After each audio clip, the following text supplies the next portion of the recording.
Shut up and sit down.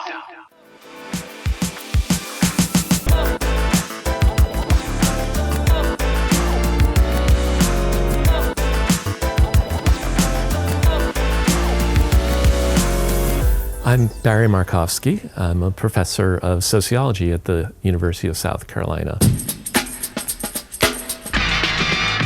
Early in my career, starting in grad school, I was interested in how people come to judgments about fairness and unfairness, both on behalf of themselves, on behalf of other people, and also on behalf of groups that they might be a member of, or groups that they're not members of.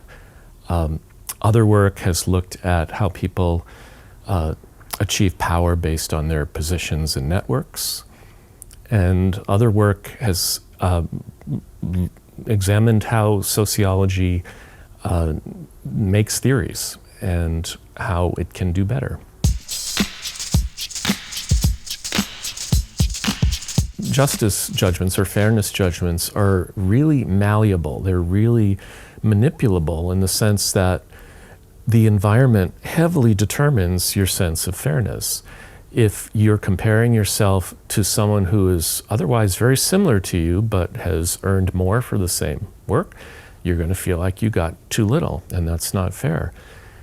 If you're comparing yourself with someone who's very similar to you but received less than you, there's also a sense of unfairness that gets triggered by that, usually different consequences if you feel like you're over-rewarded. And by the same token, if you're comparing yourself with someone who has received the same thing for the same work, you feel everything's fair.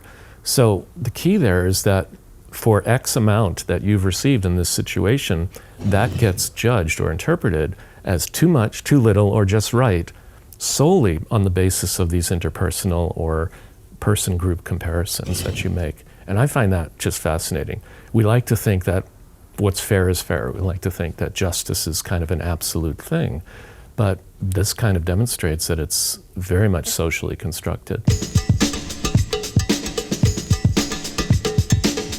If you're in the middle of the network, intuitively that would seem to be a really great position to be in, and sometimes it is.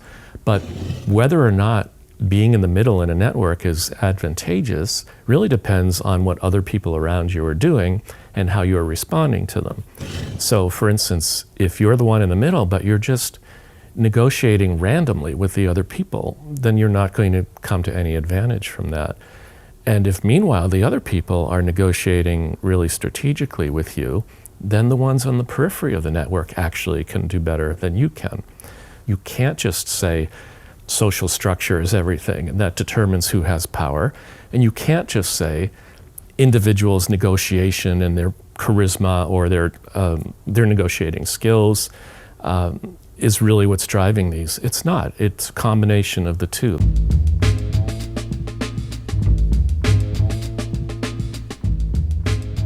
Yeah, I've used this. I've used this kind of finding in shopping for a car, for example.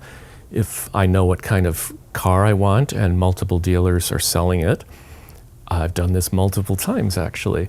I will ask a dealer what their best price is, and then I'll simply email a couple other dealers in the area and ask them, can they top this price?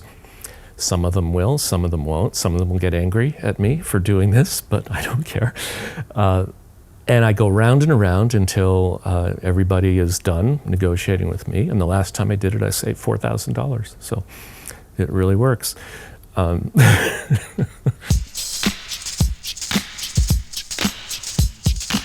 There's a lot of misunderstanding in sociology about what theory is. Generally in sociology, it's considered to be abstract and general speculation, whereas in science or the traditional sciences, theory is something much, much more than just speculation. It's a kind of accumulated knowledge that's been heavily tested, heavily researched. People have tried over years to disprove every aspect of theory, so that whatever then survives has been strengthened as a result.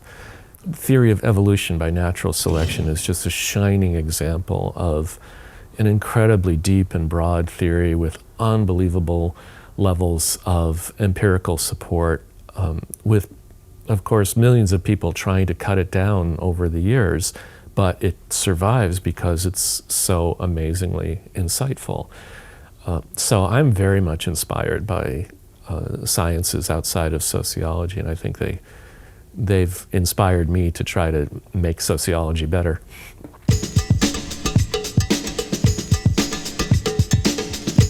A lot of my thinking about theorizing in sociology has culminated in a project to develop a website. It's the Wikitheoria project, and that's combining, obviously, the idea of a wiki where people can make contributions and correct things and improve things, and theory. Its focus is on theory and sociology and theory and the social sciences. Wikitheoria makes it easier to integrate theories from different areas. Take another sociology course to go further with this, and you'll find that most sociology is nothing like what you're taught in Sociology 101, truth be told.